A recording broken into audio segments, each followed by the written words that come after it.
Hello again, and welcome to ETH Barcelona's Forest Stage. I wanted to introduce to you Michelle Thuy, who is the founder of Swarm City. And please come up. Thank you so much. Let's go. Hello, 1, 2. Yeah, it's working. Hello, good morning. So I'm Michelle.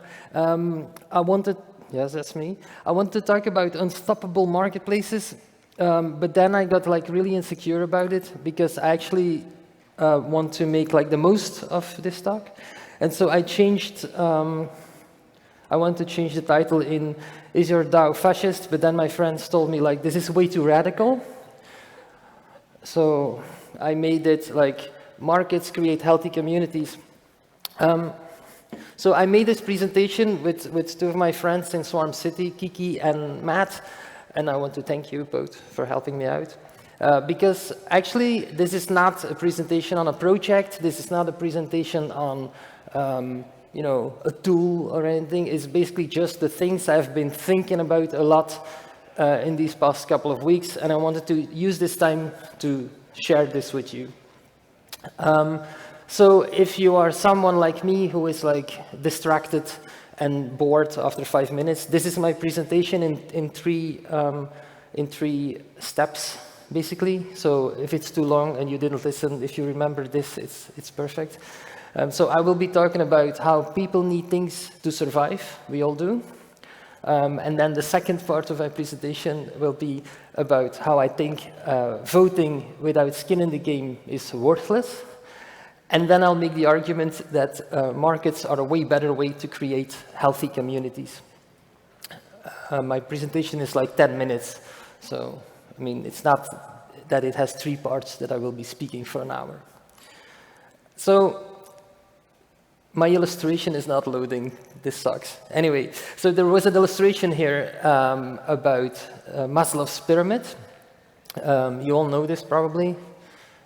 This really sucks, my illustrations are not there. Anyway, so humans need things to survive. No one of us can make everything and can do everything.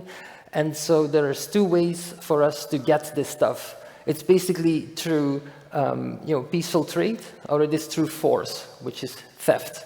Voilà, I suggest you look up Maslow's pyramid yourself, as it is not showing here. So survival can be social or can be antisocial. Humans interact to get stuff for their survival, and these interactions can be social or antisocial. Voilà. Humans are a social species, and so, in my opinion, it is better to exchange goods in a social way.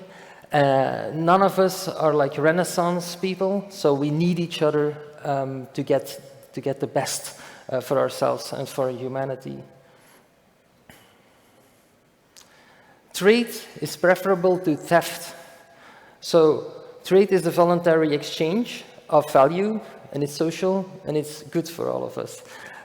So in my illustration here, I had an old painting of people negotiating and talking to each other and exchanging goods to get services and knowledge. And so markets is where this trade happens. Markets show where humans, their preferences.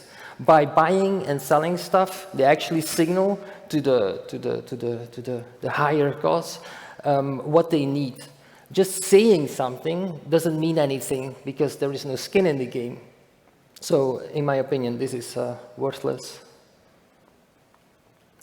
So, here I want to make the point that markets actually are a way of governance. The illustration you see here, and I'm happy my illustrations seem to be loading.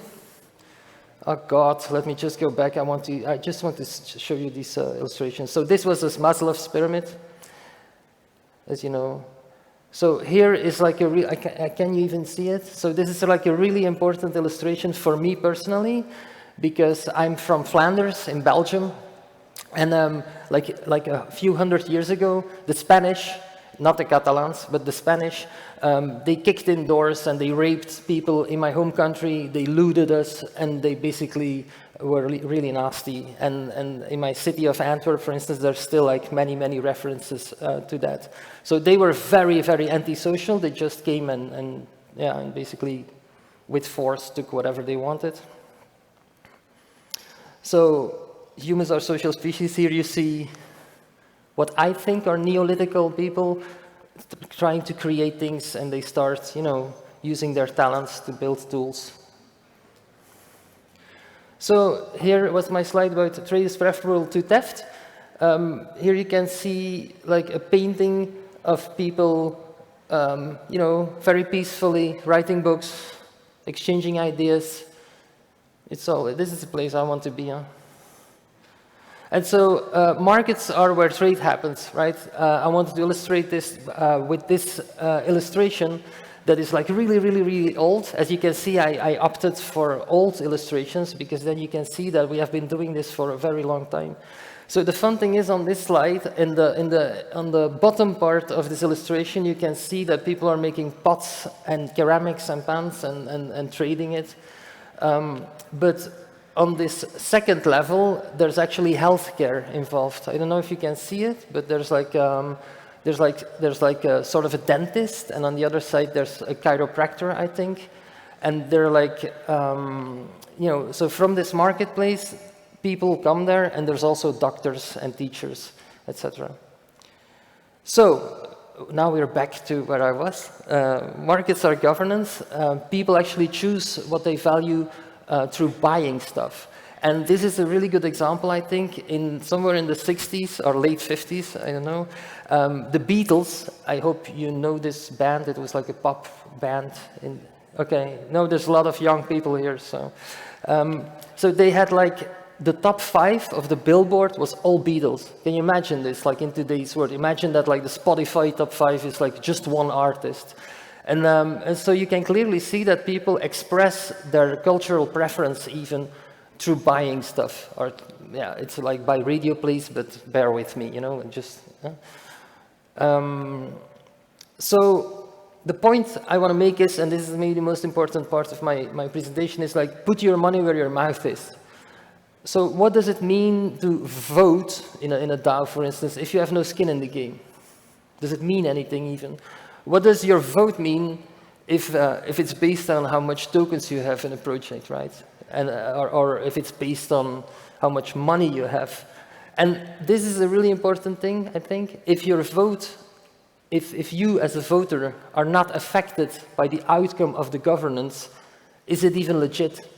And this is what we see in today's politics. In Belgium, for instance, and I should not say this, but I don't think politicians in Belgium are watching this. But in Belgium, politicians are now voting on the pension stuff. And the crazy thing is that they are not affected by it. They have a separate agreement on how their pension will be paid in the future. But still, they are now like, making sure that people don't get pensions, or like as little as possible. So they are governing people, but they are not affected by it. So this is, like, in my opinion, that they have no legitimacy at all. Sorry.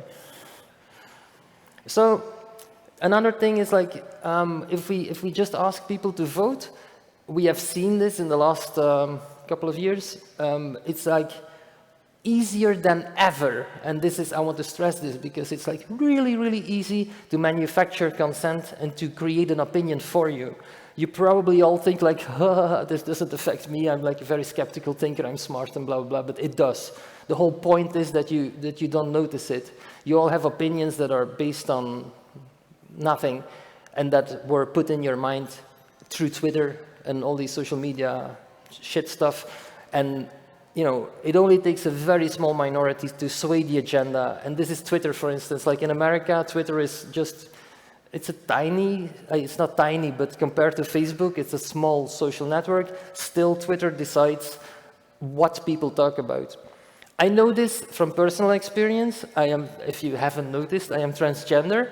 And there's like a lot of stuff going on in media and everywhere. People are talking about transgender, which is like really weird to me because, I mean, I feel like I can talk about being transgender, But there's like, I don't know, everybody is now talking about this thing, like, can they do sports, can they do this, can they do that, which is like really weird, because most people are not transgender, so why do you even care? But anyway, and so it only takes a small minority.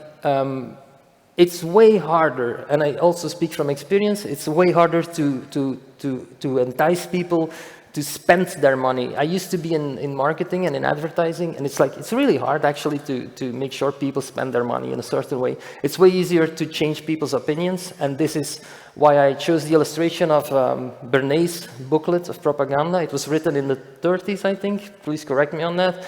And it very clearly explains how you can put an opinion in someone's mind without these people knowing it even. He was like I think he was family of a Nazi. So I'm just asking this question to you all. What is a better way to build a community? Is it through voting with skin in the game? Without skin in the game? And just, having an opinion, being like politicians, coming together around political ideas, ideologies, opinions? Or is it better to get the signaling from a community through the market, through what they actually want and need? I, of course, believe the second one is the better way to do that. And I think I just wanted to share this thought with you that it's just a call. I think we should really, really carefully think about what kind of future we are building with DAOs and with other tools, and make sure we don't end up in sort of fascist scenarios where people's opinions and their ideology is merged with what they want to achieve and how they want to do it. So yeah, that's basically what I wanted to share with you guys. I have 7 minutes left, so if anyone else wants to come up and talk or do a debate or something, that would be awesome. Thank you so much.